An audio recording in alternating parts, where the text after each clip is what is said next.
True Crime with Eve.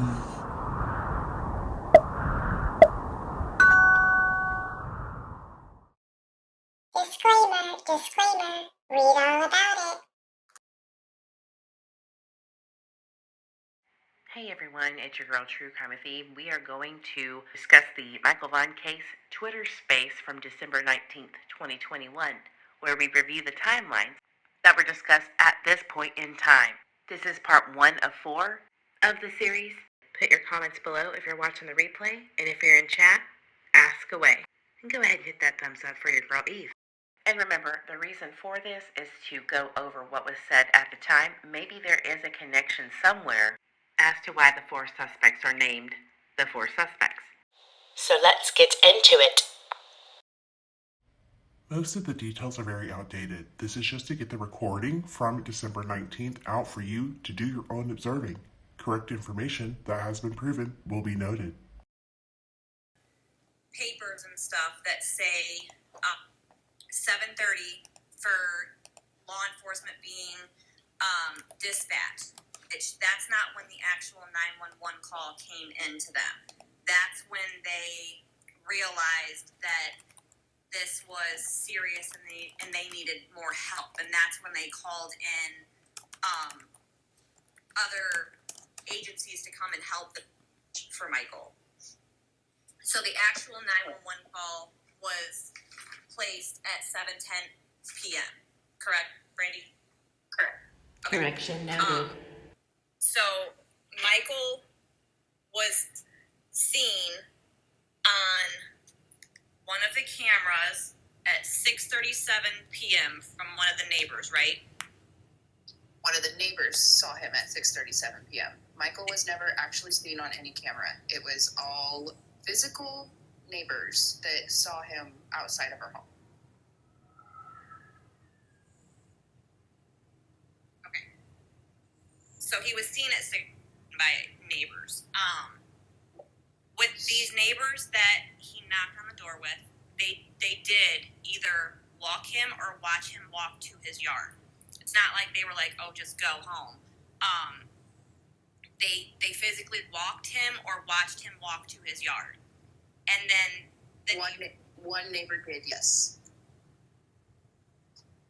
Oh, just the one did? Just the one did, yes. Okay. I had that wrong. I apologize to everyone. I had that part wrong. But then he went down the street to the east, and his scent ends Correct. at the corner of that street. Correct. He didn't make it around the corner as what Brandi has been told. Correct. And that's where the scent ends. So he wasn't at the park. He was never at the push pad, which is the same thing. He was never there. Yes.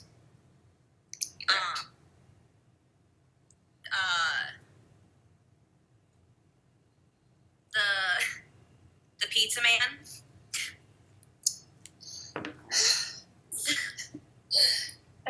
Okay. Tyler ordered pizza at 6:40 p.m. Okay? He ordered from Domino's. There's a timestamp. It shows you on when you order your pizza what time you placed your order. He paid over the phone. The pizza person was interrogated. They went to Domino's. They talked to the owner. They talked to the pizza delivery driver. The pizza delivery driver dropped off the pizza somewhere between 7:15, 7:20, I think. I couldn't honestly tell you because people were screaming all over the place, and my neighbor, I'm pretty sure one of my neighbors, not sure which one, put the pizza in the house on the counter, and that's where it sat for 4 days. So yes, the pizza delivery boy has been looked into. We ordered from Domino's. There's a timestamp on the pizza boxes that says 6:40 when he placed the call. So, yes, the pizza delivery man has been investigated. As far as car dealerships and them looking for the Honda Pilot. They have had people from all of the local car dealerships coming to the police department to help them identify over 400 vehicles because they can't get a good enough picture of license plates or the makes and models. So they basically are going off a picture of a car going down a road, and they've had multiple people from car dealerships coming in to help on their days off of work.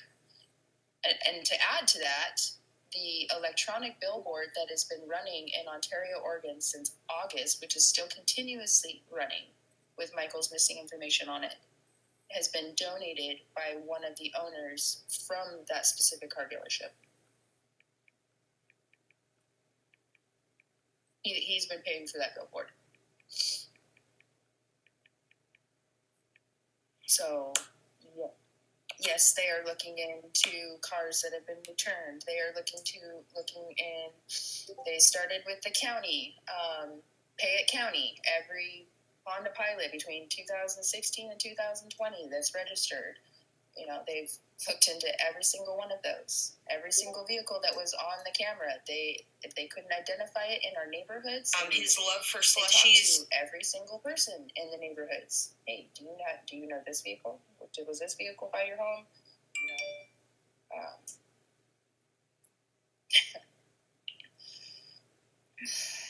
yeah.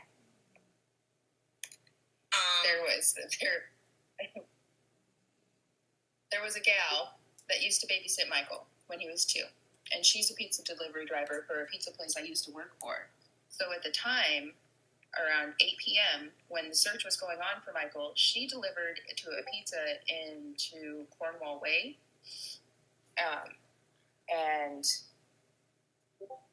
they found her car. They found her. She lives in Payette. I know this young lady. I've known her for many years. They went, beat on her door, and asked to search her house. Of course, you know, she said, "Here, yeah, go right on ahead. You know, I used to babysit him, right?"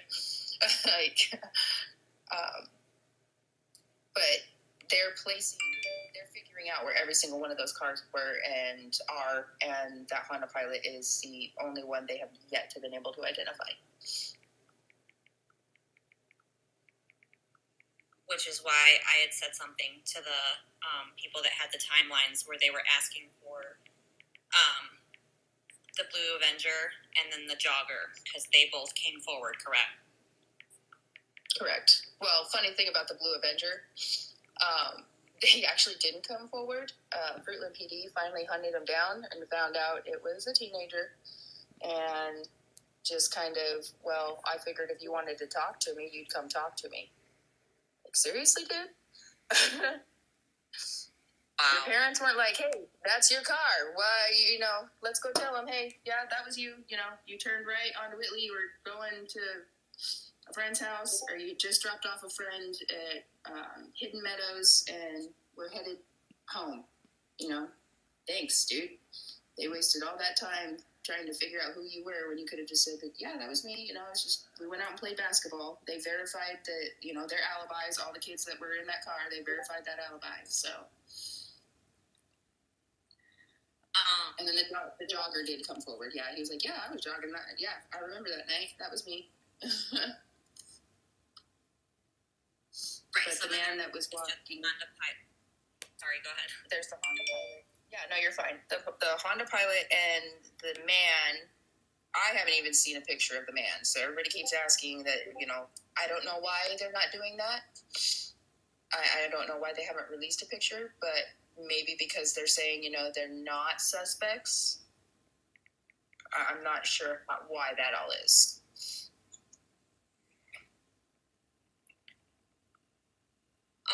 What was one of the other questions? Oh, the cell phone power dump stuff. So, one, bless our country, you have to have warrants. Warrants take time to get cell phone tower dumps. You have to fight to get those cell tower dumps because of privacy acts. Which, you know, in my opinion, my child's missing. Nobody has privacy at all. That's my opinion right now. Afterwards, everybody can go back to having their own little thing. That's fine. But there can be, what did they say to me? The FBI told me upwards of 10,000 cell phone IP addresses attached to one cell tower. 10,000. That's a rough estimate. So tracking all of, okay, this person lives here, this is their IP address, this is their cell phone. Do you imagine? There's 200 homes here in this little area. How many different devices does each person own? So they've been combing through that data since when they finally got the warrants to get that access. I know that they were, I believe, fighting with Google to get access to people's, not necessarily accounts, but like IP addresses, I think it is. I'm not a tech person, obviously. But this is what I have been relayed to from the police and the FBI.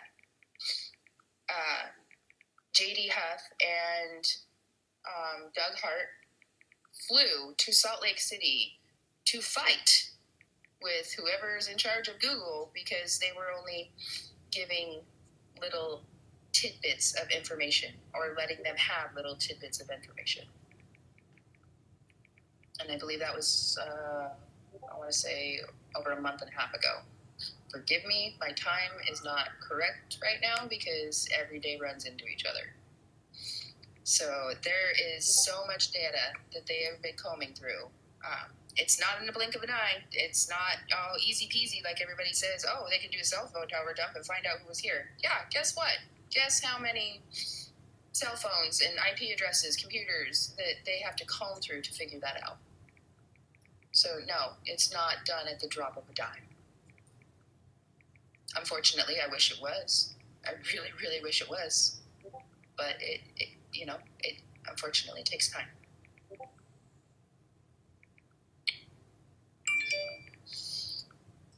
We have more questions that are floating about. I've seen quite a bit today. That was kind of interesting to me. That's what I was just going to say. Is there anything else you want to address before I open it up to people asking questions, respectfully knowing that this is an open investigation still? Right.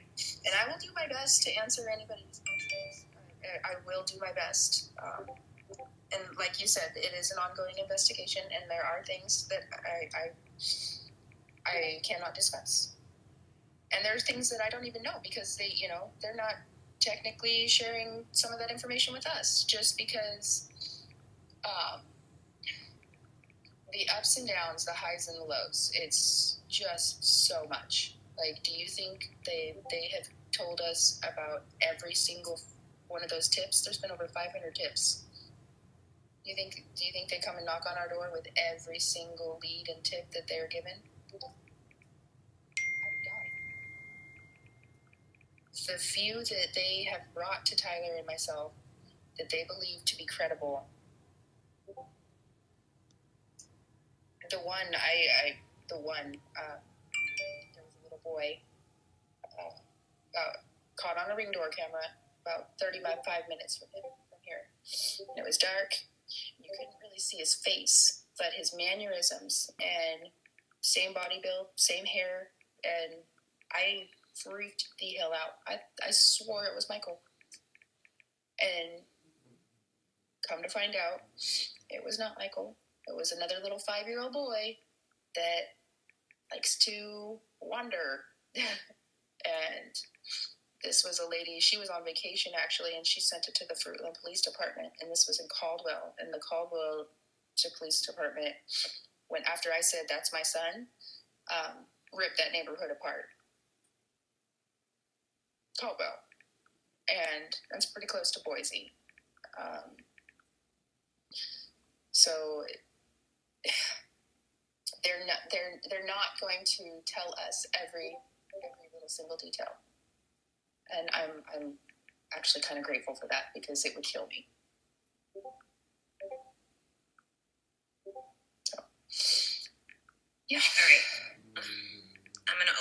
for questions.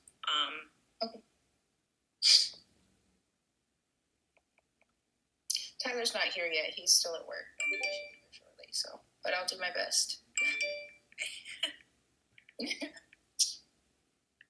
Hi, Lori. Go ahead.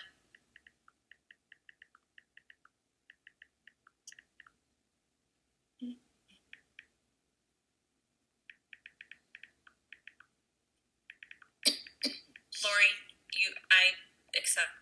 You can talk now.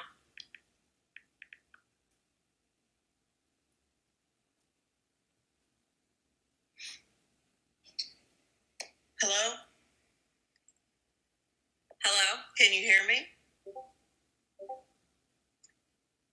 Hello? Can you hear me? I can hear you. Yes. Okay, sorry. Yeah. I'm having problems, I guess, with reception. I've done quite a bit of research, and I don't know. You said they've been researching all of your area and everything. So the question I'm asking is, have they researched all of your neighbors, all the people with the names tied with the sex offenders? And because I've done quite a bit of research, and I won't go into everything that I found out, but I've gone into a lot of research that ties in to two of the sex offenders that were in a very close location, and then those names, and just on and on when I've tied it in. And there's a lot of funny business going on, which makes me think it's a drug ring, sex trafficking ring. And I don't want to go into too much either, because I'm fearful. But there's a lot of stuff that just seems really funny to me.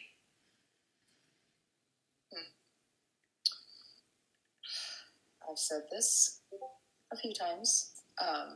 Yes. I personally didn't know about as many sex offenders that there are in our area. I'm assuming you're probably talking about the couple. I really don't know about a couple. I'm just going into the names of the people. Well, I know that every single one of them has been investigated. Law enforcement has been in their homes. Their parole officers have accounted for their whereabouts. I physically saw them when I went to the police station. Demeaning. And they were like check-in time, I guess you could say. I don't know how that all works. But I do know that, yes, they have been thoroughly investigated. Condescending.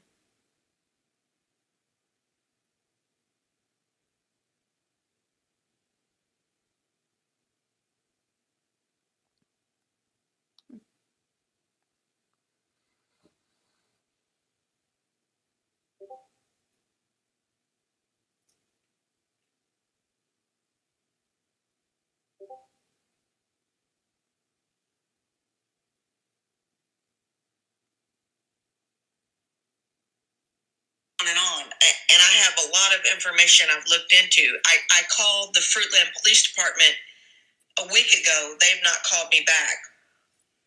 I have messaged the former FBI agent, Jennifer.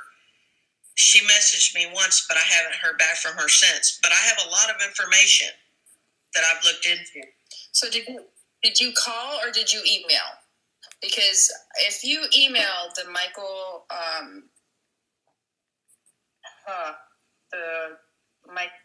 what is goddamn email? I can't think of it right now. I never say it right. I called. Okay. I do know when you send tips to the tip line at the fruitland.org, they cannot email you back from that one specifically. I did learn that the other day. Now with calls, they're working around the clock. They had, and on top of Michael missing, and that's what they're focusing on. There were 2 inmates from DOC that escaped from the onion factory. Fruitland Police Department had no idea that DOC had people working there. So can I tell you something else too? I also, in doing my research, I found out, and I don't want to go into a lot of detail about everything I found, but there was also 2 other missing kids from Idaho that one of them was located, but I tied them in with drug dealing, and I tied them in with someone that was busted for drugs, but this young man was found. But I'm not recalling any of this. Huh? I'm not recalling any of this, but there's. Well, they found 47 children. Yeah, they found this young boy. I want to think he was 14 or 15. They found him, but his relatives were tied in with a name that was also tied in with these other people. So, but then there was another one that's also tied in with these people. There's a lot of research I've been doing, but they were tied in.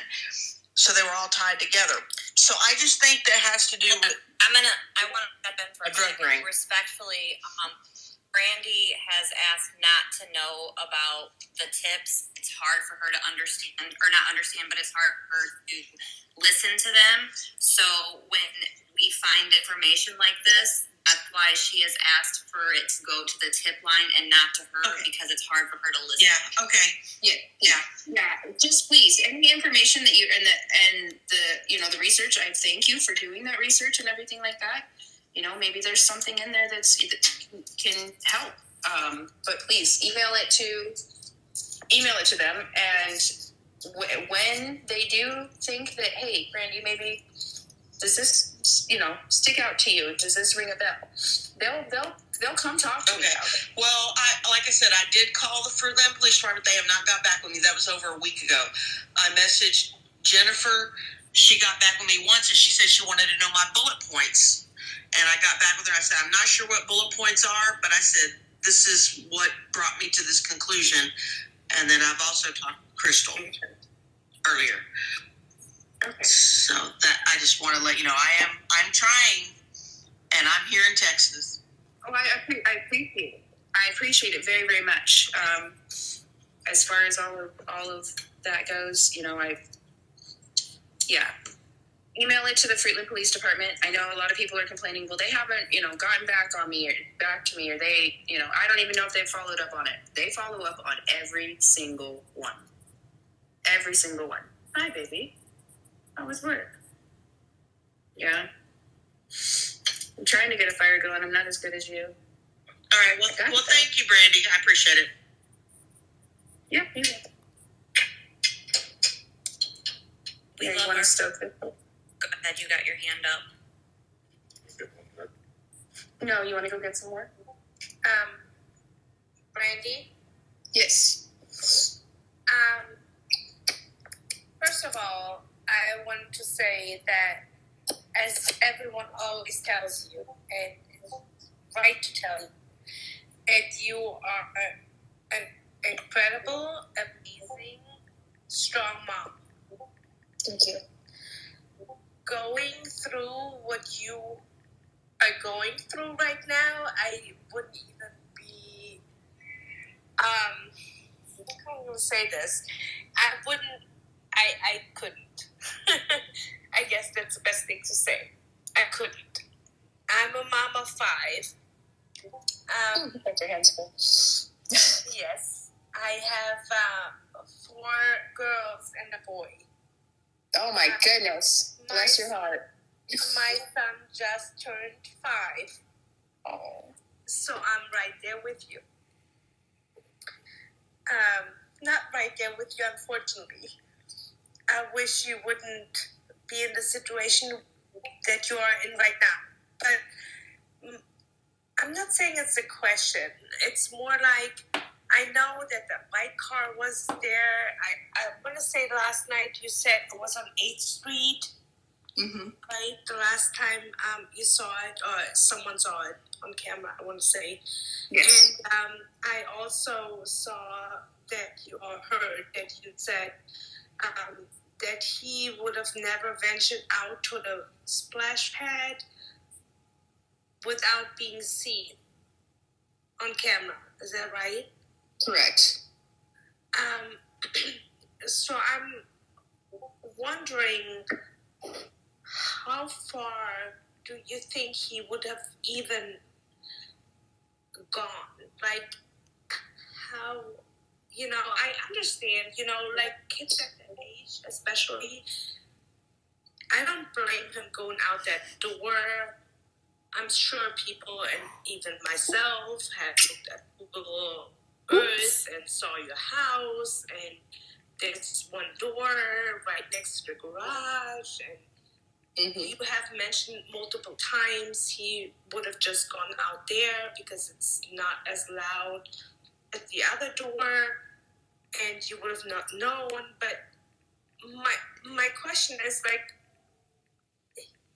if he ventured out there to all his friends or potential friends that he wanted to hang out with, how much time would he have had to actually see them all or know, like, come back? Does that make sense?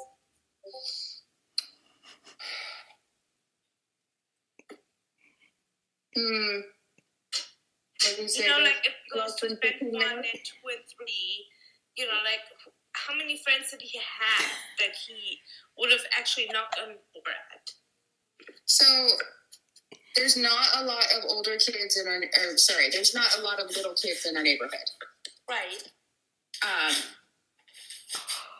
He has played with both of our adjacent neighbors' kids, and they're all older. Some of the boys graduated high school before the summer started. But they, Michael's a fun, curious 5-year-old boy. The boys next door love, motocross bikes, and we would sit outside and we would watch the boys do jumps right there by the field off of Arizona. And sometimes the boys would let him rev the engine on the motocross bikes. And that's exciting for him, right? Yeah. Yes. I can see that. Sure. So, I mean, it's not like he went and played at all these houses all the time or anything like that. We'd be outside during the summer. You see somebody over the fence, and my cool. Right. So they just pick him up. Oh, he can come play with us. We'll bring him back in a little bit. We're gonna jump on the trampoline. I'm like, oh dear God, okay. Sure. So it his siblings were more of who he played with, and when me or Tyler are home, or we'd go to the park and he'd play with kids at the park, but never, it wasn't like he was going next door every day to play at the boys' house next door every day. Okay. So there were no specific kids that he always knocked on the door, and sometimes they were available and sometimes they were not. Correct. Okay. That makes sense. Thank you so much, Brandi. And hang in there. Thank you. Absolutely. You're welcome. My heart is out there for you. Thank you. Nicole, go ahead. Hey, can you all hear me? Just because I'm driving. Okay. So, a couple things, and then I'll let some other people ask some questions. But, Brandi, your sister that was with you at the that initial press conference, like right when Michael disappeared, was she there whenever it happened, or did she come up? Like did you call her and she flew out, or? So that press conference, that's the first time I've seen my baby sister in 12 years. I do talk to her on a frequent basis. She called me Tuesday night and was going to get on a plane Tuesday night.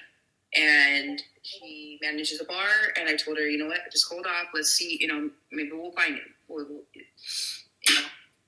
And it was, I think, 4 o'clock in the morning. And I talked to her again, and 4 or 5 o'clock in the morning. I think it was about what?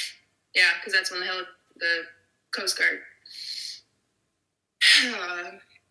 She was on the soonest flight she could get here. So she got in on Friday. She got in Friday afternoon. She flew in from Tennessee and was here with me for a week. So her at that press conference, her looking all nervous and everything like that. Yeah, we had not slept. It was the first time I've seen her in 12 years. And that's, we had been together for about 18 hours. How about that? So. Well, and I wasn't going to say anything about her looking nervous. I was just curious because I've not seen her since, and I didn't know what it was there. Like, I didn't know you all didn't talk for 12 years. I mean, I've not looked into it that far. No, they live far away. All my family lives Midwest and in the South, and. Yeah, so one of the other things, like, in looking, you said there's like 200 houses. And I guess they maybe like that 2 miles that they were like initially focusing on. And looking at like property records and stuff, the house that you guys live in, is that Tyler's dad's house? Correct. Does he live there? Yes. Okay, so was he there whenever, like, did he have any additional kind of things that he might have noticed? Was he there when Michael left? No. He had gone out that afternoon. He went to go get a haircut and get a shave, and then he went to his favorite watering hole and had dinner and drinks with, he's retired. He just retired 2 years ago. And visiting with some friends and, came home. He pulled up to the same thing I pulled up to. He had no idea what was going on. Okay. If you got to get rid of me, Crystal, you can. I'll request it here in a minute. Okay, no problem. Danielle. Hey, Mama, me again.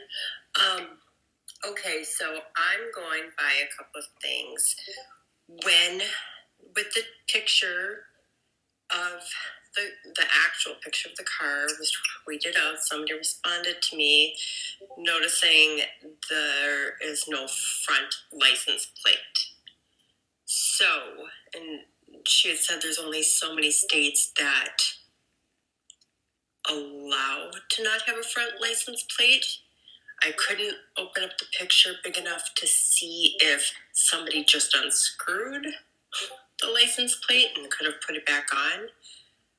But that is just something to note. I did see that, and yes, that it did trigger something in my head trying to think, but it's depending on the police officer, they're probably not going to pull you over for it. I would say definitely in Payette they would. It's one of those things they only pull you over for if they suspect you of doing something else. Could you hear that? No, what was Tyler saying? It's something that they would probably pull you over for only if they suspected you of doing something else. Like sometimes they'll pull you over for a busted headlights. It's a 50-50. If Ellie has the capability to blow that picture up to see if there is even a space, you know what I mean? Like if they just took the plates off, they're going to see screw or bolt marks. Right. So that's just something they might want to consider looking at a little bit more. Where the girl said it, I was like, dang, girl, yes. I'm just going to go through a couple of questions that I had seen people asking. I don't even see them online here. I don't think I might have missed them, but I want to write some of this down. The front license plate. Yep. Just because I've got, so much in my head, and we'll get to talking. We'll start talking with JD and the detective and the captain, and, I can message you that one too. I'll go back and I'll get my screenshots and I'll message those too. You don't have to sit. I've tried to blow up that picture so many times, and I actually have gotten to watch that vehicle driving out of the neighborhood on the detective's computer because somebody sent me, somebody was trying to extort money out of us. Sent us pictures of a white Honda Pilot, and one of them was in a car dealership, and this gentleman was saying that he knows where Michael is. He's in Massachusetts? Remember that one? There's been a lot. And they did warn us that this was going to happen. But I hope he's spending Christmas in jail. I really do. Yeah. So, unfortunately, they're finding this more often. It's coming from different countries. This one, he sent me 2 pictures of Honda Pilots, and they were 2 completely different ones. And he was stating that the boss he works for kidnaps children, and he has an orphanage in Africa, and he sells children there, and he fled to Africa. Because I was like, oh, well, I just sent all this to Ellie, and he's like, why would you do that? I'm like, why would I not? Like, do you have children? And then he sent me a picture of him and I guess his wife and 2 kids, and he said they're in hiding in the UK, and you need to send me $3,500 so I can protect my family. And I'm like, dude, how could you do that? You just put my family in danger. And I'm like, you would do anything if that was your child, and I will tell it, Ellie, they'll protect you. Yeah. Like, seriously, if that's the case. And so they, yeah. But we went through, she took both pictures that he sent me of the vehicle, and we looked at the headlights, and she's like, do you remember what time it went through? Or because she was trying to pull it up, because they've 400 vehicles. They've looked over at over 400 vehicles. Mm-hmm. And I'll never forget that timestamp, 6:47, because that is like embedded in Tyler's and I's head. That is the time, like opportune time from when Michael was last seen. That's 10 minutes. Mm-hmm. That vehicle was leaving 10 minutes after the last time Michael was seen by our house. So if LE, I know FBI is involved, somebody's got to be able to send that clip. They've got to have something to blow that up better to see, because that could be a really good lead. Right. And I know that's what they're trying to do. They've been trying to follow that lead and, get people's help, somebody to step forward and say, hey, oh, yeah, that was my vehicle, or hey, that was my cousin's vehicle or something. But nobody in this area has said anything. So is the video of it in Fruitland's hands or ISP, or? I'm sure they all have that. Okay. I know Fruitland. I know for a fact that Fruitland PD has it. Okay.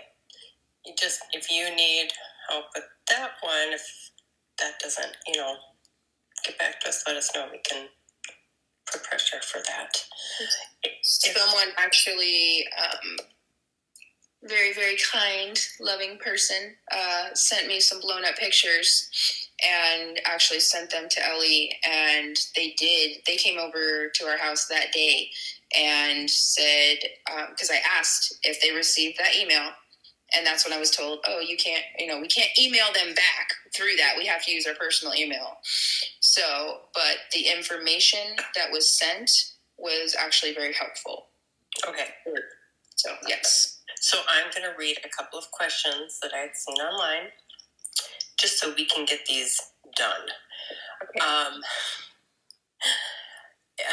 Reading both timelines, it doesn't say when state police were engaged. That wasn't, so ISP versus Fruitland. Because Fruitland was there immediately. Yes. I don't even remember. When did ISP get involved? They were here the next morning for sure, probably sooner than that. I think they were here when Idaho search and rescue. Remember when they were in the backyard? They had dog tracking and they had human trackers here by 11 o'clock that night. Yes. And I want to say, I'm not guaranteed. I'm not saying 100% sure because it was a blur. But if they weren't here when Idaho Mountain Search and Rescue got here, then they were here very shortly after, and they were definitely here first thing that morning. It was, what time was the helicopter flying over? Early. Yeah, because Kira had practice, 7 a.m.? So I want to say 5, 6 a.m. The sun was up. Okay. How long have you and Tyler lived there? 3 years. Okay. All right. There's any of these I want to save so that you don't have to keep repeating yourself. Okay. That's the only ones I wanted to do just so you're not getting hounded. Oh, thank you. You're welcome, darling.